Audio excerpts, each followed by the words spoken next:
ॐ शुक्लाम्बरधरं विष्णुं शशिवर्णं चतुर्भुजं प्रसन्नवदनं ध्यायेत् सर्वविघ्नोपशान्तये।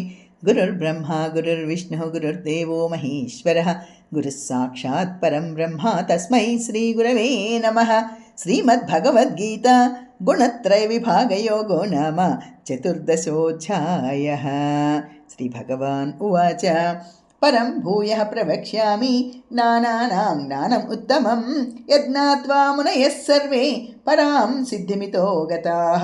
इदं ज्ञानम् उपाश्रित्य मम साधर्म्यमागताः सर्गेऽपि नोपजायन्ते प्रलये न व्यथन्ति च।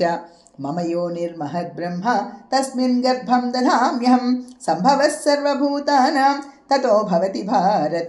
सर्वयोनिषु कौन्तेय मूर्तयः सम्भवन्ति याः तासां ब्रह्म महद्योनिः अहं बीजप्रदः पिता। सत्वं रजस्तम इति गुणाः प्रकृतिसम्भवाः निबध्नन्ति महाबाहो देहे देहिनम् अव्ययम्। तत्र सत्वं निर्मलत्वात् प्रकाशकम् अनामयं सुखसङ्गेन बध्नाति ज्ञानसङ्गेन च अनघ। रजः रागात्मकं विद्धि तृष्णासङ्गसमुद्भवं तद्निबध्नाति कौन्तेय कर्मसङ्गेन देहिनम्। तमस्तु अज्ञानजं विद्धि मोहनं सर्वदेहिनां प्रमाद आलस्य निद्राभिर्तन्निबध्नाति भारत। सत्वं सुखे संजयति रजः कर्मणि भारत ज्ञानम् आवृत्य तु तमः प्रमादे संजयत्युत।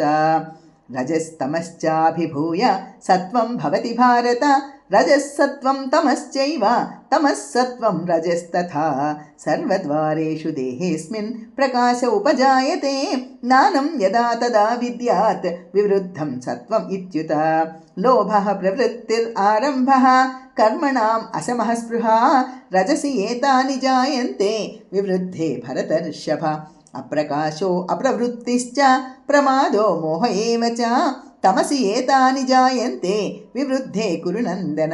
यदा सत्त्वे प्रवृद्धे तु प्रलयं याति देहभृत् तदा उत्तमविधां लोकान् अमलान् प्रतिपद्यते। रजसि प्रलयं गत्वा कर्मसङ्गिषु जायते तथा प्रलीनस्तमसि मूढयोनिषु जायते।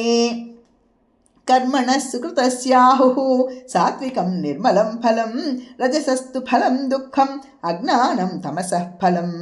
सत्त्वात् संजायते ज्ञानं रजसो लोभ एव च प्रमादमोहौ तमसो भवतो अज्ञानम् एव च।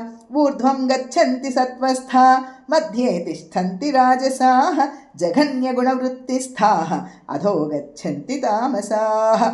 न अन्यं गुणेभ्यः कर्तारं यदा द्रष्टानुपश्यति गुणेभ्यश्च परं वेत्ति मद्भावं सोऽधिगच्छति। गुणान् एतान् अतीत्य त्रीन् देही देहसमुद्भवान् जन्म मृत्युजरा दुःखैः विमुक्तो अमृतम् अश्नुते। अर्जुन उवाच कैर्लिङ्गैस्त्रीन् गुणान् एतान् अतीतो भवति प्रभो किम् आचारः कथं चैतांस् त्रीन् गुणान् अतिवर्तते।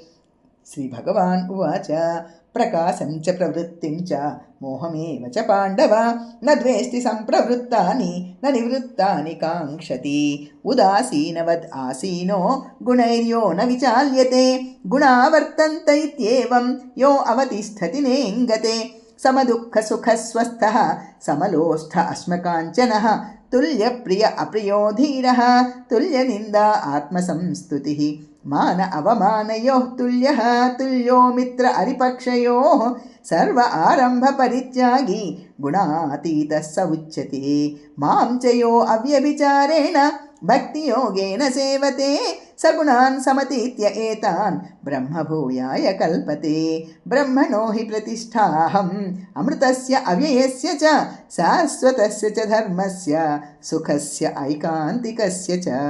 मान अवमानयोः तुल्यः तुल्यो मित्र अरिपक्षयोः सर्व आरम्भ परित्यागी गुणातीतः स उच्यते। ओम तत्सत् इति श्रीमद्भगवद्गीतासु उपनिषत्सु ब्रह्मविद्यायां योगशास्त्रे श्रीकृष्णार्जुनसंवादे गुणत्रयविभागयोगो नाम चतुर्दशोऽध्यायः।